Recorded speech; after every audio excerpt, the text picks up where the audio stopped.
Good evening. My name is Lance Wardell. I'm the Chief Operating Officer at Victory Sports Medicine and Orthopedics. Tonight's presentation, Don't Let a Throwing Injury Bench Your Season or Career, is being presented by Dr. Mark Precipali and Dr. Carl Calabrese. Dr. Precipali is a native of Rochester, New York, has 22 years of sports medicine and orthopedic experience. He completed his undergraduate degree at Syracuse University, graduating magna cum laude. He then graduated summa cum laude and was valedictorian of his medical school class at Upstate Medical University in Syracuse, where he also completed his orthopedic surgery residency. He then completed a sports medicine fellowship in orthopedic sports medicine under the direction of world-renowned sports medicine physician, Dr. James Andrews. Dr. Andrews has worked with thousands of world-class athletes over the years. If you've watched ESPN, I'm sure you have heard of his name. Dr. Precipali has been active in many local sports organizations and served as a team physician on several local high school and college teams. Dr. Precipali is the team physician for the Auburn Doubledays. He has been on the sidelines for the New York State Football Championship for 2 teams, 2 New York Penn League baseball championships, and has a World Series ring from the Washington Nationals. Dr. Calabrese is a native of Jamestown, New York. He completed his clinical doctorate at Damon College in Amherst, New York.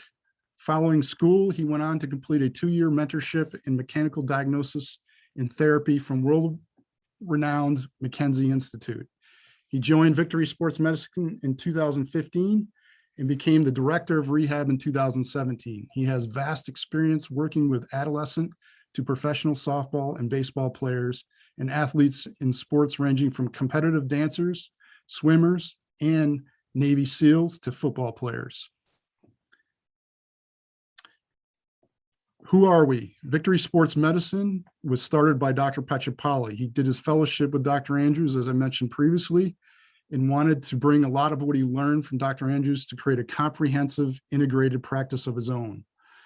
Victory Sports Medicine and Orthopedics was founded by Dr. Precipali in 1999 with a goal of serving Central New York with cutting-edge, high-quality care to athletes and non-athletes alike.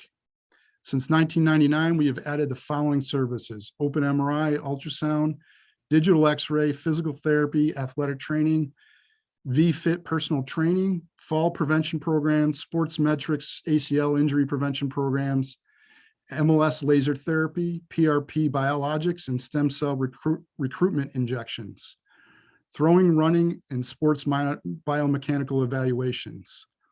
With all of our services, we offer athletes a 24-hour sports injury guarantee. So if they call us, from the minute they call us, we get them in within 24 hours. With that being said, I want to introduce you to Dr. Precipali and Dr. Carl Calabrese. Thank you. Thank you, Lance. Thank you, Dr. Carl. And we'll get started here. I want to thank Lance for helping out get this talk going, and for getting the Zoom part of it going, and for Carl helping put the talk together. And I want to thank all of you out there in Zoom land. Hopefully some of you have the NFL draft on mute and you're able to watch us. So we appreciate you being here. And as Lance said, who are we? Well, this first slide here just basically shows the types of different injuries that we see. I'm an orthopedic sports medicine surgeon. And so we see all kinds of different injuries, sports injuries. We take care of all kinds of sports. Tonight, we're going to be talking mostly about softball and baseball throwing injuries. But as you can see here, it's not unexpected that football is probably the top injury incidents that we see. But it probably surprises you that female cross-country runners have a little bit higher incidence of injury. Even male cross-country are pretty high up on the list. So anything that is requiring repetitive activity over and over again, that can lead to overuse injuries. And that goes the same thing for softball and baseball. If you look over here to the right, softball and baseball are relatively, quote unquote, lower on the injury scale and relatively, quote unquote, safer sports.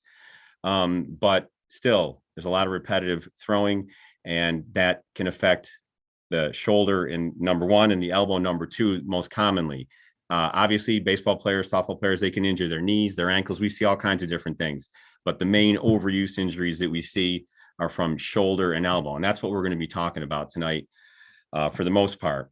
Also, just one other interesting thing on this slide is if you look down here, it says the risk for injury is higher in females than males. And if you look at any of the sports like soccer, if you look at the cross country, basketball, females do tend to have a little bit higher risk of injury than males. That's a whole nother talk, whole nother subject on another day. But with regard to ACL injuries in particular, we see female athletes have a 5 to 10 times higher chance of injury. So that's another interesting part of this slide that we see.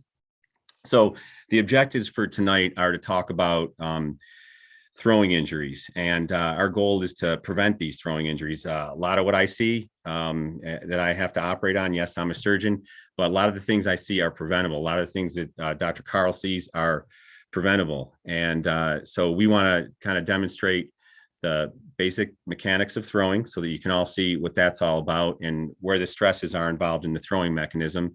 I'm going to talk a little bit about the types of injuries that we see. And then Carl's going to talk about what can be done to prevent and treat these, because by far, most of the things that we see just in general, let alone baseball and softball injuries, are preventable, especially to the shoulder and the elbow. And then at the end, we'll talk about identifying when to seek medical help, because I think that is key to, if something's happening, preventing it from getting a lot worse. So just some statistics. There's about 45 million youth athletes in the United States. So that number is going up every year. It's gone up quite a bit, especially since the 80s and 90s. And sports is the leading cause of adolescent injury. And there's about 3.5 million children under the age of 14 treated annually for sports injuries. And as a matter of fact, even right now, coming off of COVID, a lot more sports going on. We're seeing a lot of these younger athletes come in already because they're deconditioned. And why do the younger athletes, why are they more prone?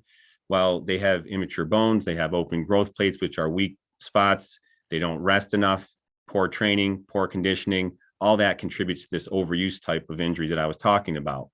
Also, what we're seeing, and this has been going on since about the 1990s, early 2000s for sure, is that young athletes are specializing in sports and even in positions in the sport at an earlier age. So think about it. If you're doing the same thing over and over and over again, using the same exact muscles all the time, over and over again, you're going to wear them out faster.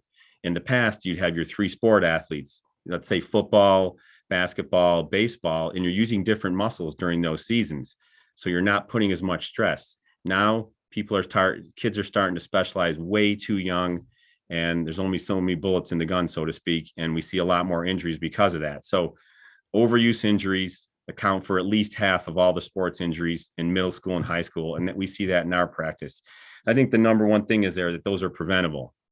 So we're coming off of a pandemic, and hopefully we're getting out of that. But the youth sports injuries has been an epidemic, again, since about the 1990s, 2000s. Dr. Andrews has written a book about it. And why is this? Why are youth more at risk? Well, we talked a little bit about this already. Poor technique, poor mechanics. Sometimes it has to do with ill-fitting equipment because they're growing and they may grow out of certain equipment, protective equipment. Sometimes parents can't afford it. It's expensive nowadays. The equipment's a lot better, but sometimes people can't afford the better equipment. Training errors, not knowing exactly how to train appropriately. And then the next one we see really quite often, coach, parent pressure, even peer pressure. And a kid feels uncomfortable saying that they're hurt or that they want to go see the doctor or that they don't want to pitch, 120 pitches in the game and then pitch the next night. So the kids are under a lot of pressure. And this causes a failure of early injury recognition. And if you don't recognize the injury early, it can lead to a lot worse things, up to and including surgery or the end of a career for that matter. And then, as we talked about, specializing, it's not a good thing. I actually take care of several baseball scouts dealing with baseball players, the Auburn Doubledays, the Washington Nationals. I've come in contact with a lot of scouts, and they'll all tell you the same thing. If they have an athlete of equal caliber, if they played 3 sports as opposed to just specializing in one, they're taking the 3-sport athlete.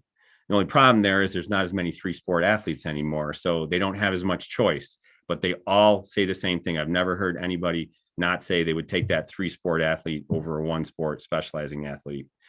And then athletes of that age tend to have musculoskeletal imbalances. A lot of the kids will work out to just build their chest up, build their guns up, but they're not building up all these other muscles that Dr. Calabrese is going to be talking about later on. So, and the younger the athlete, the more vulnerable they are to injury. So again, Carl's going to talk a little bit about this later on too, but what does it take to throw? Because this is what the talk's about. So it takes mobility, strength, and stability. Those are the three pillars. I'll leave that to him to talk about, but I first want to talk about the actual throwing motions. So on the top here, you can see the baseball throw, which is, by the way, probably the most studied or one of the most studied movements in all of sport. It's been studied for a long time. It's very well documented. One interesting thing is the more we know about it, the less we realize we actually know about it. So we do know a lot about it, but we're still learning stuff every day, every year. Softball has lagged behind a little bit. I mean, obviously, almost all softball players, other than the pitchers, throw the same way as a baseball player. They throw overhand. So we see overhand injuries in softball players exactly like we see in baseball players, maybe not as much as we see in baseball pitchers, but we see position players with the same type of injuries. The pitchers have a little bit different wind up and mechanism, as you can see in the bottom here. But what's interesting is that this phases, and there's probably, depending on who you read, 5 to 7 phases of throwing. Okay. And so what's interesting is, baseball pitching and softball pitching, there's a wind up. Okay. There's a stride phase. There's an arm cocking phase. There's an acceleration of the arm phase. There's a deceleration, and there's a follow through. So the phases are the same. It's just in different planes. And we're going to talk about also the stresses that occur during these phases actually occur in softball as well. It's just in a different plane. And I think Carl will talk about that a little bit as well.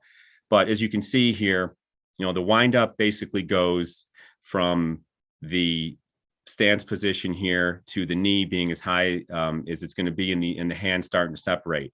That's when this stride leg, or the front leg that's going to go toward the plate, starts moving forward. As soon as it starts moving forward, that stride starts from then right till the foot lands. And during that time, as the body's rotating, you have early cocking, bringing the arm back like this. And then you have the late cocking phase where the arm is pulled way back. You see some of these baseball players 180 degrees all the way back here, and that puts a lot of stress on the shoulder.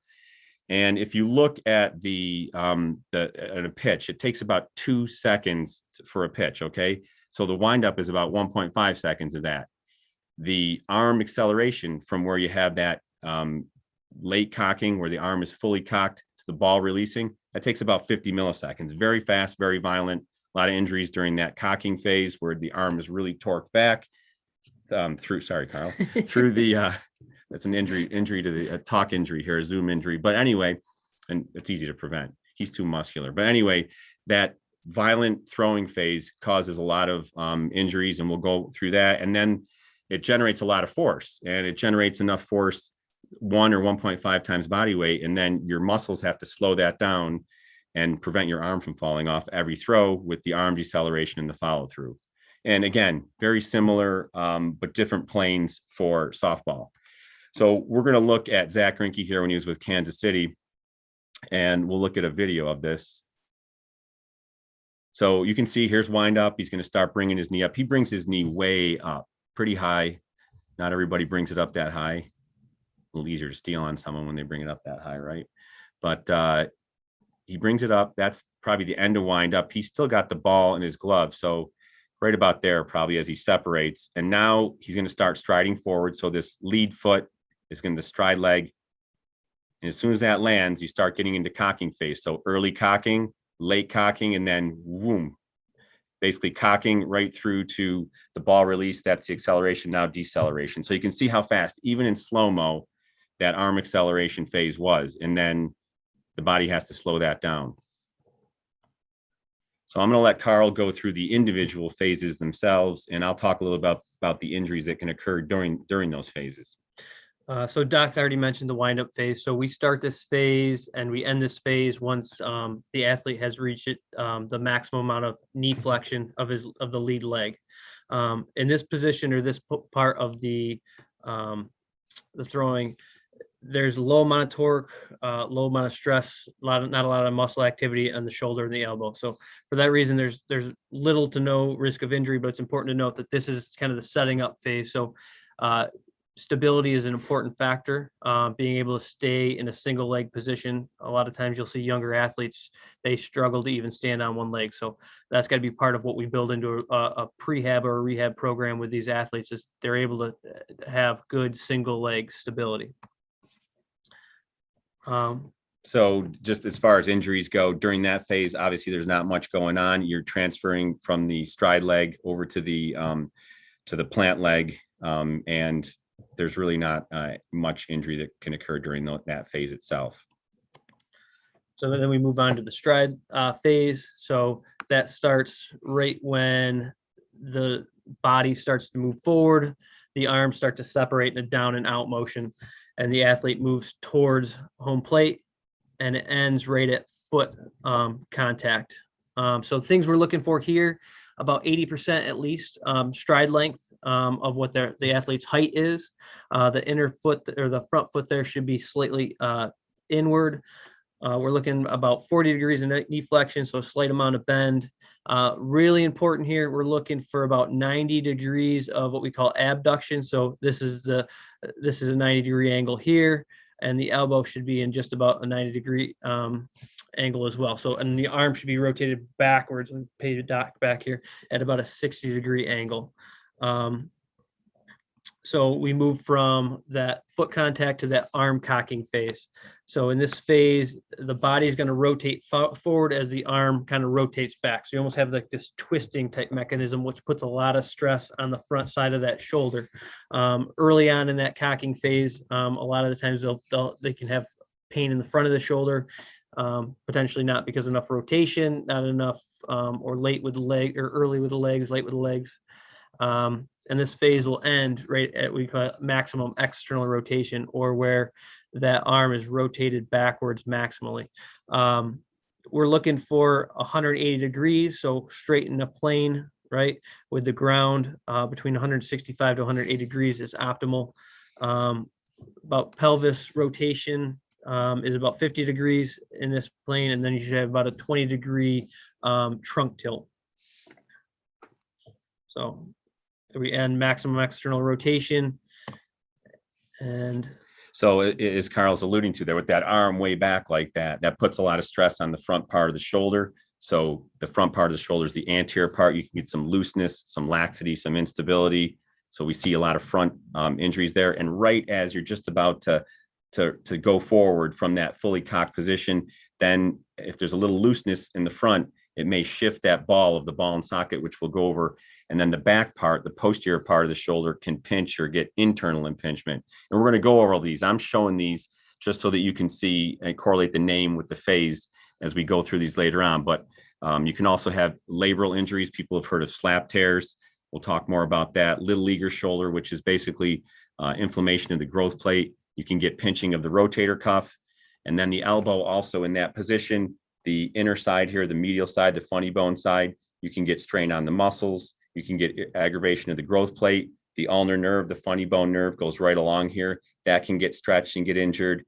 And so you have a stretching force on the inner side, the funny bone side, and then on the outer side of the elbow, you have a compression force. So those bones are banging into each other, and that can cause an OCD or an osteochondritis dissecans or an avascular necrosis, AVN lesion, which is where the blood supply gets disrupted. That can lead to spurs. It can lead to loose bodies or bone chips, as they call them when you hear that on TV. And then the granddaddy of them all along the inner side of the elbow here is the ulnar collateral ligament injury that can occur during that phase and during the acceleration phase. And that's the Tommy John ligament that you hear about.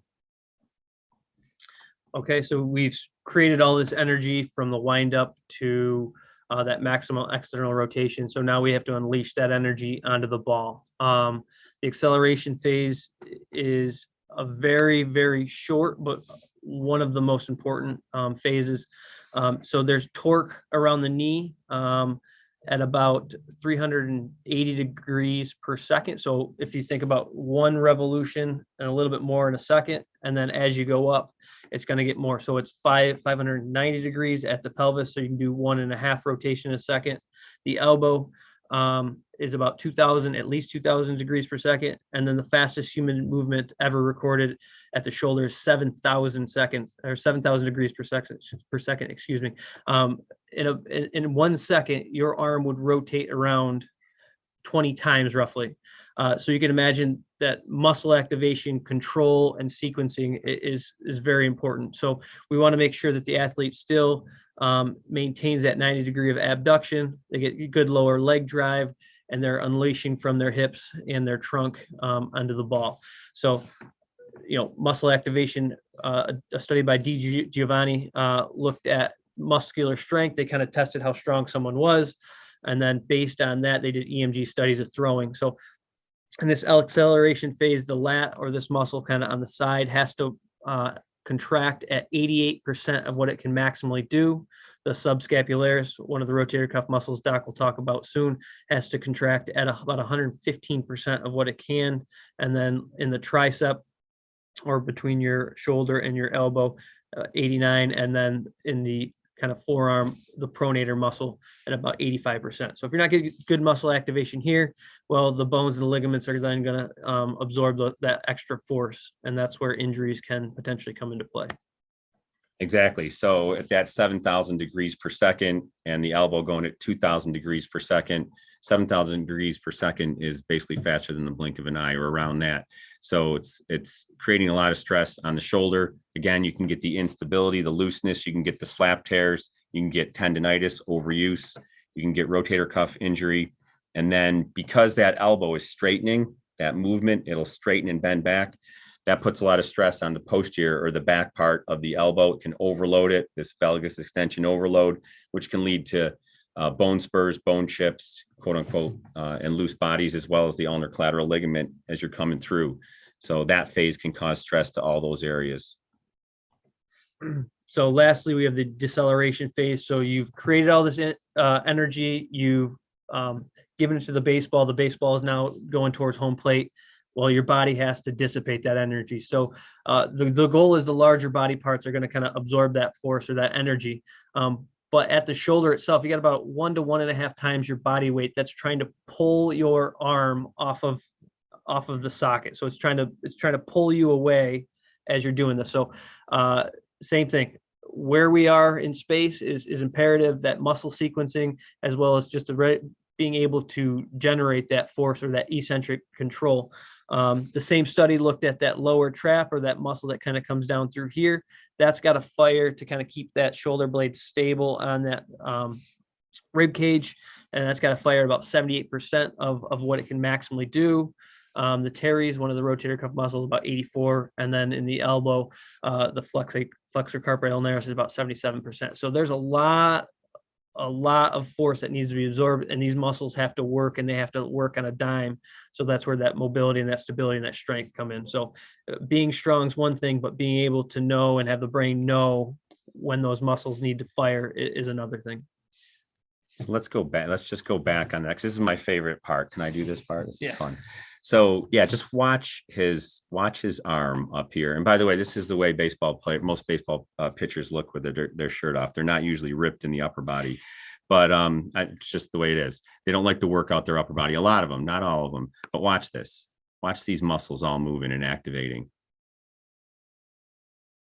Do it one more time. So concentrate on all the muscles in here, what they're doing. You can see them, and then watch how the arm turns inward. And as it turns inward, that's when you can get the pinching of the rotator cuff, the impingement.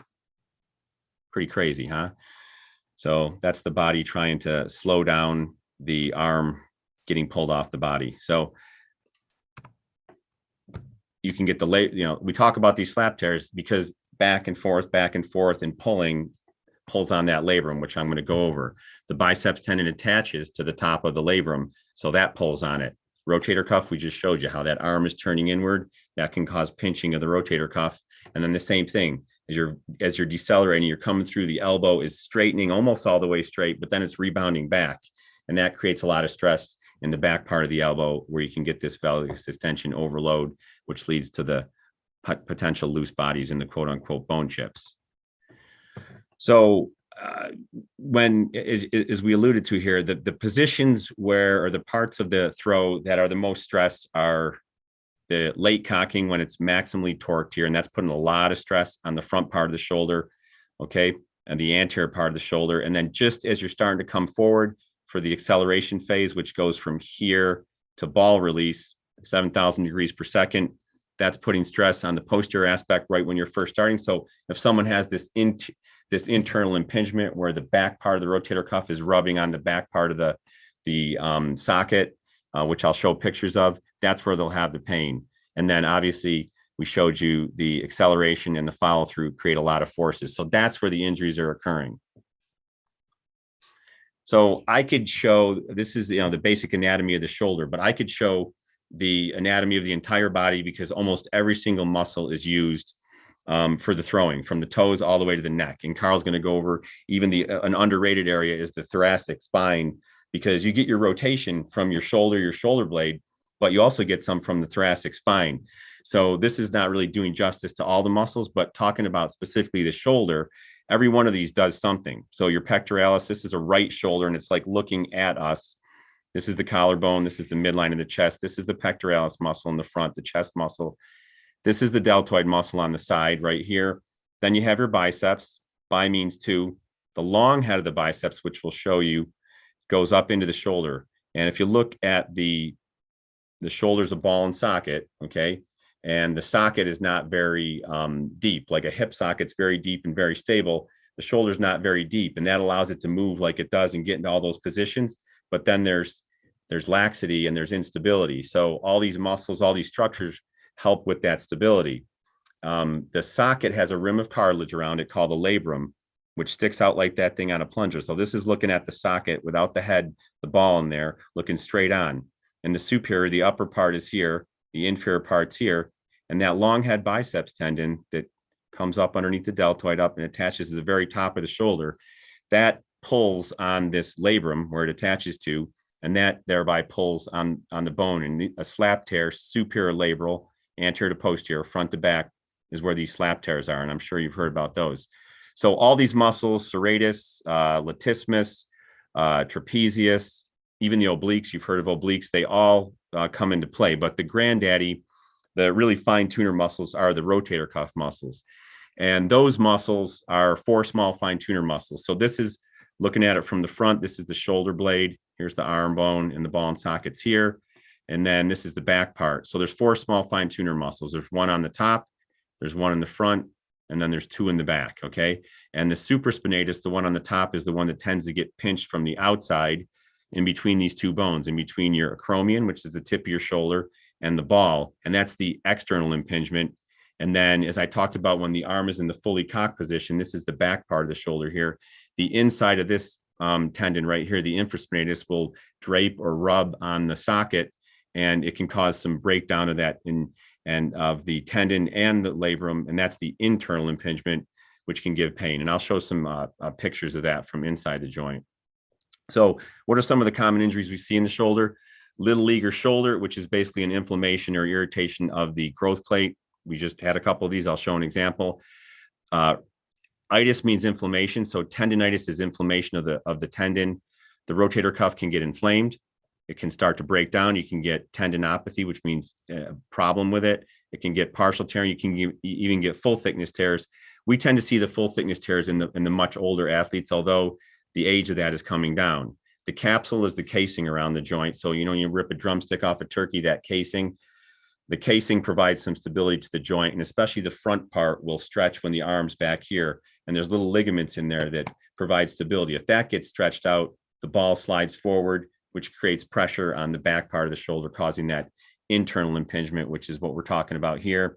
And then the slap tears we've already alluded to, and I kind of showed that already. So this is a right shoulder of a 14-year-old kid we just saw, baseball pitcher.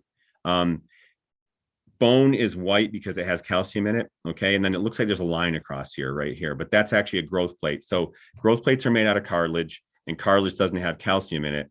So it's not as strong as bone. And every day, a little bit of that cartilage turns into bone. You get taller and taller and longer until your growth plates close. So when we see a young thrower, 14, 15, adolescent, and they have shoulder pain, it's usually not the rotator cuff. It's usually the growth plate, because the growth plate is weaker than the tendon. And so they tend to get pain in the growth plate. They'll come in, his dad came in, his dad's a coach, he's got a rotator cuff problem. I thought it might be a little leaguer shoulder and inflammation of the growth plate. So how do we diagnose that? You can get an x-ray, but it's hard to tell if this is wide or that's just normal for him.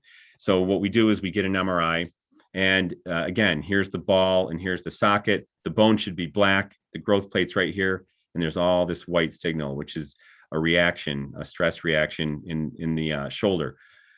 kids usually can't, usually don't continue to pitch and break through this. But if they did continue to pitch, you could break through it. It's kind of like a paper clip.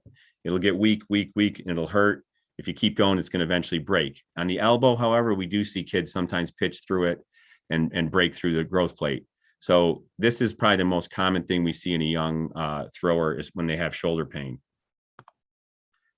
Internal impingement, as I was talking about, occurs more in the back of the shoulder. So what we're looking at here, this is an operating room picture, and this is a shoulder here, and this is the deltoid right here. And there's a little fiber optic scope looking from the front towards the back. So that's what this view is, looking from the front toward the back, and you're going to see the assistant move the arm through a throwing motion. And so what you're seeing is the ball and socket is up here, the socket's here, the rim of cartilage around the socket is the labrum, and then the rotator cuff should be smooth like this. But see this stuff that looks like crab meat? That's actually partial tearing of the rotator cuff.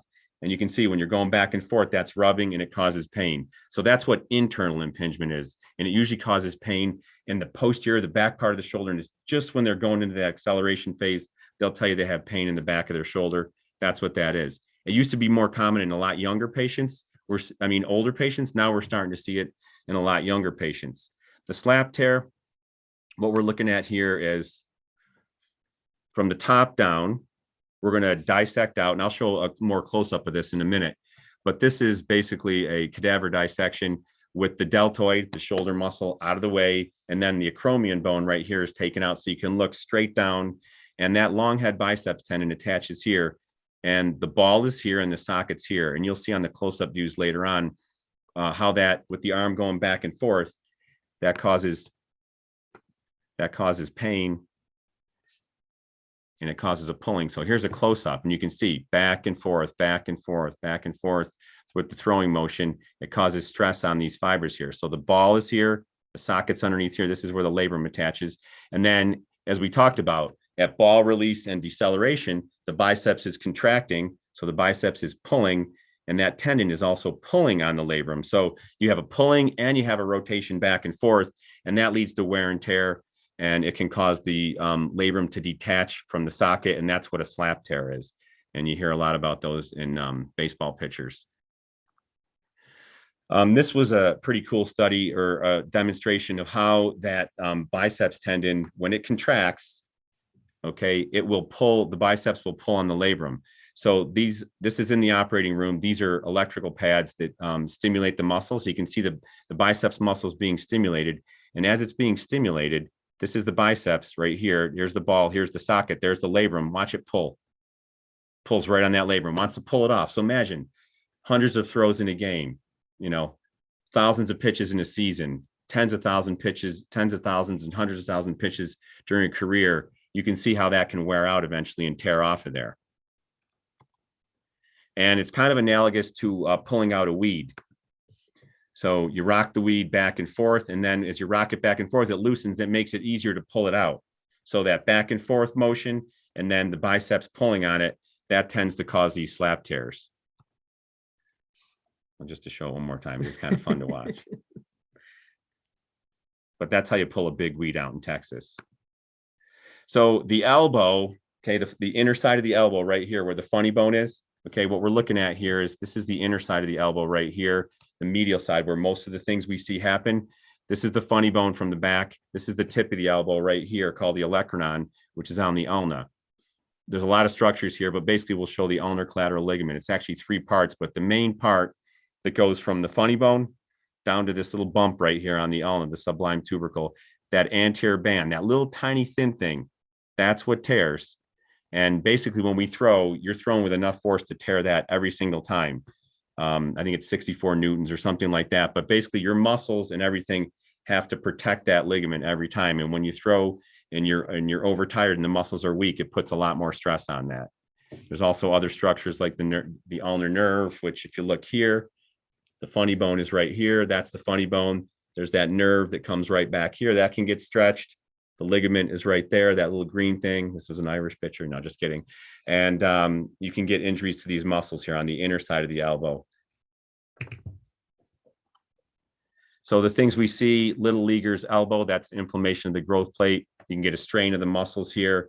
You can get growth plate injuries. You can get irritation of the nerve, and you can get the ulnar collateral ligament injury. This is a 14-year-old pitcher from last season.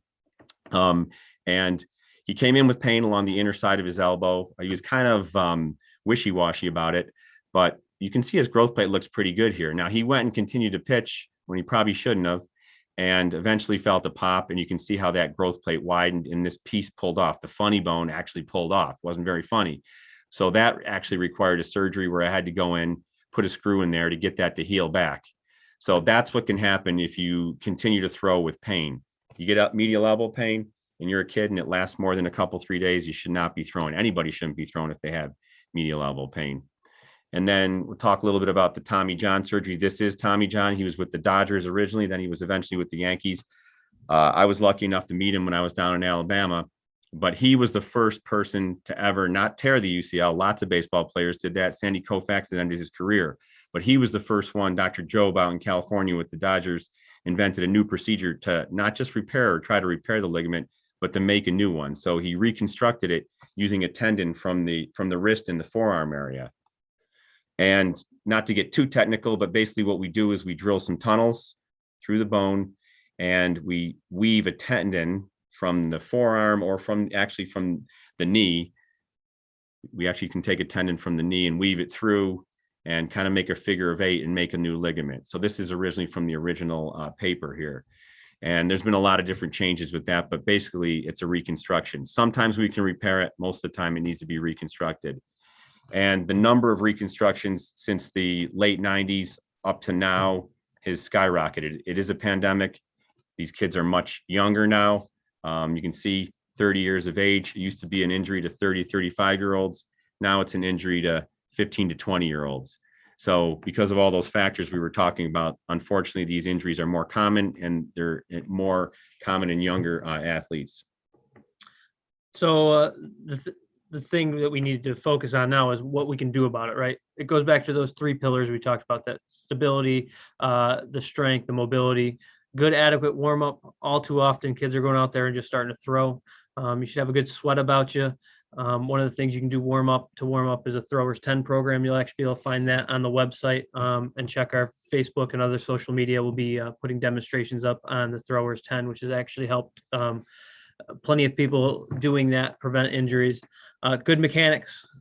We've briefly touched upon what mechanics should look like, but knowing what they should look like, being able to coach it, and knowing when to change mechanics is important. And I think the biggest thing is not being overutilized or pitching when you're fatigued. All too often athletes want to pitch, they want to play. If they're fatigued or they have pain and they don't speak up, or there's pressure to continue to play. If you just got rid of this one alone, I think injuries would be reduced significantly. So mobility, stability, and strength. What is that? So mobility is the range of motion of the joints, as well as the extensibility of the soft tissues, the muscles, the tendons. The strengths, the ability to generate power, the endurance to continue to throw, right? So it's one thing to throw 100 miles once. It's another thing to throw 100 miles 90 times in a game. And then most importantly is taking those 2 other pillars and combining them as the stability. It's controlling those forces that we've talked about, controlling that 7,000 degrees per second at the shoulder, from max ER to in the acceleration phase. So one of the things you need to make sure we have with our athletes is have the ability to throw, right? So making sure that mobility, the stability, and the strength is there. We can do that oftentimes with pre-screening. Things we look at, external rotation, internal rotation at the shoulder. So this is a picture of me and Zach flexing his tricep there, rotating my arm as far back as it goes. We consider that external rotation, and then checking the internal rotation. So what we'd like to see is about 165 to 180 degrees there. It is important to compare it to the opposite side. So they should be relatively equal. So if you have 160 degrees of rotation on the right, you should have 160 degrees roughly on the left. It may be broken down differently between the rotation back and the rotation forward, because of some bony changes, as well as a lot of stresses that we put on our shoulders from throwing. Really important, I think often overlooked, is trunk rotation. This is one of many ways we can look at trunk rotation. So the athlete will be on their hands and knees. You can start with a simple rotation with the hand behind the head. So they rotate up and you check for symmetry as well as kind of gross movement. We'll also look at overall extension, flexion, etc. Hip range of motion, we talked about the torque and the amount of stress at the hip. So we want to make sure, you got the mobility in the joints, but also the soft tissue as well. So this is a Thomas stretch. This is looking at the extensibility of the tissues in the front of the hip flexor and the quad. Other things we look at from a power standpoint is pull-up strength. If we look back to some of those slides, that lat is what's being tested with the pull-up. That needs to be able to fire and need to really fire strongly in order to kind of do what it's intended to do during a throw. Deadlifting, largest muscle in your body is your gluteus, your butt muscle. Also very, very important. The single leg squat. So we alluded to at the widen up phase, that stability, having that stability, but also being able to have that control is important. So we can take the athlete through this in a 30-second time frame. We have them sit down and stand up on one leg. The throwers 10 that I mentioned is a group of exercises developed by Kevin Wilk. There's little league specific, and then there's more advanced specific exercises, but we want to make sure that all of our athletes, overhead athletes, are proficient in that, because that's actually been shown to significantly reduce the number of injuries, but also the athletes will like to hear this. I think it's like 2.2 miles per hour is what you end up gaining on your fastball by working that into the equation. And then finally, you've passed all the screening. And for the record, this isn't all of the screen. This is just, a basic kind of principles. You've gained the ability to throw. So then we can take you through a full biomechanical evaluation and making sure that you're sequencing everything properly and getting those legs and that trunk separation as you should to be able to generate adequate force. So I thought this was important to touch upon. This young athlete came through our doors fairly recently. He's a college athlete. He actually is from Florida, so he relocated to the area, but 9 months prior to, he had a labral repair. He was throwing, I think, this whole season before with shoulder pain, finally had enough of it, sought treatment. It was recommended by the surgeon to have surgery, which he did. He went through the rehab process down in Florida. He was cleared to throw. He was pain-free throwing. And then this is important. COVID, one of the players had a COVID exposure. So the team was actually shut down for 2 weeks. And then after being shut down, they resumed play. And he actually played in the doubleheader immediately after. He didn't have pain throwing in that moment, but he felt like his whole shoulder and his arm tightened up as a result. Having experienced this before, I think he was probably smart enough to realize that he shouldn't continue to push through it. So he contacted the orthopedic surgeon down in Florida. She recommended get for rehab and seeing kind of what was going on. So we initially took him out. He was throwing, it was 60-foot distance. I had him throw. He was reporting a 6 out of 10 pain. And he said something important to me that kind of made me think a little bit. He goes, "I'm fine. I can throw. It's just when I kind of reach back and really get into that throw, and that's that more reaching back phase." So we brought him in. We checked his shoulder range of motion, about 170 degrees range of motion. So adequate ER/IR there, or rotation both directions. We did some testing of his muscles. So tested his external rotators up in 90. That was painful. His mid trap was painful when we tested it, and then his lower trap was also painful when we tested it. We looked at his thoracic rotation, one of the ways I just showed you in a previous slide. That was significantly limited. So I figured we would start there and then kind of see what we're left with. So in about a 30-minute time, we took him through some simple exercises. We started over a foam roller, working on getting thoracic extension, re-looked at his rotation. It improved. We slowly progressed forces. I got to the point where I was comfortable giving him a manipulation, which is a high velocity, low amplitude kind of force to his thoracic spine, cracking it essentially. After all of those, we retested his strength. Strength maintained where it was, and his pain actually significantally reduced. It was each one of those muscles that we tested was between 60 and 90% better just by doing this alone. So we also implemented more of like a kind of neuromuscular re-education. program. There's me getting my thoracic spine manipulated. So lower trap activation. So we had the athlete kind of at the wall with slight tension on that band here, as you can see. And what he's going to do is just kind of lift his arm up off the wall, trying not to extend through the lumbar spine, really kind of pulling those shoulder blades down and back. Secondly, at the wall, we put him back with the band, so slight tension here. So there's an isometric force on the rotator cuff muscle. He's pushing into this foam roller, and then he's pushing up. So we're looking to keep that that shoulder blade against that thoracic wall. After that, we took him back outside. The pain had abolished, and he kind of got that feeling that he could reach back. So my thought was that trunk rotation was limiting. It was causing that stress to that anterior part of the shoulder that Doc was talking about earlier. And we gave him the ability to throw again, and he threw pain-free. Having said that, we still shut him down for a week. We wanted to be smart about it. We had him work on some strength, et cetera. And then he built up with an interval throwing program. Patient returned to practice, and as of yesterday, he was back playing in games, throwing pain-free. And this was over a matter of 2-3 week period versus, Doc, I mean, how long would a slap repair and rehab take in order to get a pitcher back if he had continued to throw? Well, I mean, it can definitely take 9 months to a year to get back to get back pitching again, for sure. And he might have retorn it if he kept pitching in pain and made himself worse, for sure. Right. So that's the big thing, right? You got to seek treatment when you know something's not right. And I think him having that experience, he kind of knew that it wasn't right, and he didn't want to walk down the same road that he'd always walked down before. Another part of this, I think, is load management. So you think about normal tissues, they have a certain capacity or how much they can tolerate.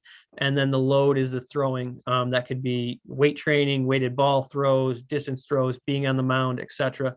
We want to build this big bucket, and we do that with proper training. But in his case, he had an injury, he had surgery. So his capacity to load has since shrunk.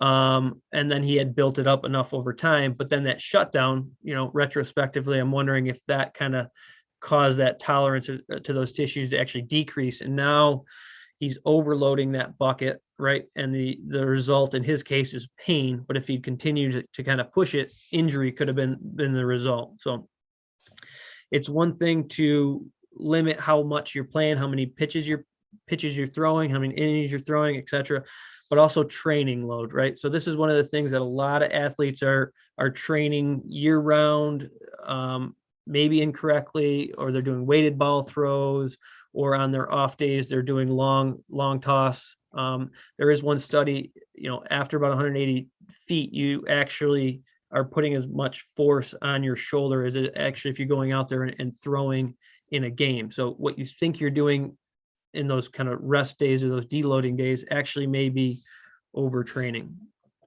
The answer is pretty simple. It's that balance, right? So we want to make sure that capacity is high to take on that load. So the load from throwing is tremendous. So we need to build that big bucket. We do that with not overloading the athlete, but getting them strong, getting them mobile, and then good neuromuscular reeducation type programs. So that being said, there's a great amount of evidence to show that if you throw more than 80 pitches a game, you got about a 380% increased risk of injury. If you throw, which a lot of kids are doing, more than 8 months a year, so they're playing travel ball, high school ball, all these other leagues, Two teams sometimes, your risk is about 500%. And then, obviously throwing 8 months out of the year. And if you're the stud, well, you're going to be asked a lot upon you. Fatigue is something that I don't think a lot of athletes like to admit. But I think they should, because the risk of injury is about 3,600% when you're throwing fatigued. So not throwing more than 80 pitches a game, not playing year round, and speaking up when you're fatigued is super important. Some of the things that have come up with to kind of minimize the stresses on these pitchers and players is rest periods and pitch counts. I won't get into too deep of this. You'll be able to find this on our website, but essentially the bottom line is you're looking at players from an age, right? Age doesn't necessarily to us mean their true age. A 13-year-old may have the body of a 10-year-old. A 12-year-old may have a body of a 17-year-old. So you got to take the athlete that's in front of you and take that into consideration as well. But these general guidelines should hopefully help reduce the incidence of injuries. Then we can talk about pitches here. We recommend fastball, changeup, the curveball here, 14, probably a little young. Doc will often say that he can't tell you the number of times Dr. Andrews told him that the pitcher should be able to shave before they get the right to throw a curveball. So they need to be skeletally mature. They need to have good biomechanics, and they have to be able to throw that without putting stress on the inside of that elbow specifically. Softball, it's kind of like the Wild West. I think it's getting better, but a pitcher can throw between 70 and 120 pitches a game. In college, you might be throwing 250 pitches a game. And usually on a softball team, there's going to be less pitchers. So you're going to be asking these athletes to throw more regularly. And the common misconception is, it's underhand. It's not as much stress. It's actually equal amount of stress. It's just the plane of motion, or the plane of stress. So baseball is more in this plane, softball, the stress is more in this. So the injuries are a little bit different, but the same principles apply from what we broke down previously. Same thing here, some guidelines for our softball pitchers here on when to throw and when rest days, etc. So the big thing, when to seek medical attention. Doc, I'll let you take control there. Well, I just all those pitch counts and all that will be on our website, victorysportsmedicine.com. And I think just one thing to take away from everything Carl just said is, you really need someone who knows what they're doing, who's experienced like he is, who can do a thorough evaluation, because it's pretty complex, isn't it? To try to evaluate someone. And so he does a great job, but that's just as important. So seeking the right medical attention is extremely important. But when do you seek medical attention? Pain's your body telling yourself that something's not right. And yes, people get soreness for a day or two after pitching. That's, quote unquote normal. But if the pain doesn't go away within 2 or 3 days, or worsens after pitching or throwing, then you should really get in and be seen, or at the very least, don't throw till there's no pain. If you feel a painful pop in the shoulder or the elbow, that's definitely something to get in. Numbness and tingling, that indicates you're getting too much stress along that inner side of your elbow into that nerve. That's a precursor to having an ulnar collateral ligament tear. Locking, loose bodies, things floating around in there, or a growth plate problem, that OCD type problem, that can cause loose bodies and locking, any mechanical symptoms, swelling that doesn't go away within 24 to 48 hours, and icing. And then this thing that Carl talked about, the fatigue, is so huge. As he said, if you just eliminate that one thing, don't pitch when fatigued, you're going to eliminate a ton of injuries, 3,600% greater increase in risk of injury if you pitch or throw when you're fatigued. So dead arm, quote unquote, dead arm weakness, fatigue, persistent significant loss in velocity, that should be time to shut down at least the throwing part of things and get in to see someone for an evaluation. I would get in to see Carl if it was me. And just some of the things that we offer here. We're not going to get lasers a whole another talk, but it's pretty cool because Tommy John, when he injured his elbow, he started having pain when he was 12. By the time he tore that ligament, he had 25 cortisone shots. So traditionally, cortisone was like the treatment to decrease inflammation. It required a needle, it required a shot, it hurt. And cortisone does decrease inflammation, but it also decreases healing, and it inhibits healing, and it doesn't increase the blood supply. So we have a treatment, a laser, and most professional, I actually learned about it from Kevin Wilk, 25 years ago, and most baseball teams have lasers. There's no needles, no shots, no known side effects. They're very, very safe. Lasers basically do 4 things: stimulate the mitochondria. So all the kids out there, tell your parents what the mitochondria are, the powerhouse of the cell. It decreases inflammation just like a cortisone shot does, but with no needles, no shots, no side effects. It increases blood flow, which cortisone doesn't do. So it can increase healing. And then it also has a direct pain relieving effect. So there are some limitations. If your growth plates are wide open, sometimes we can't use it over that area. but for the most part, it's very, very safe. And normally it's not something that's covered by insurance, but $80 a treatment, for our athletes, we give it to them for half price. And then Carl does a phenomenal job, as you can see, with the baseball and the softball screens. It's important to get in before the season starts, in the off season. You should always have an off season, at least 3 months off from throwing. And that's a great time to get in to see Carl. But even during season or in the preseason, and normally he charges $100 for that. But if you call in and say that you saw this talk, he'll do it for $50. And this just shows the laser beam. You can treat multiple different areas, shoulder, elbow. We treat all kinds of different areas with it, but it's really cool. And a lot of baseball teams have them already. So we're very thankful we have one. We actually have 2. So now, if anybody has questions, we're gonna pause, and then we'll let Lance come up with the questions that people have submitted, and we'll try to answer them.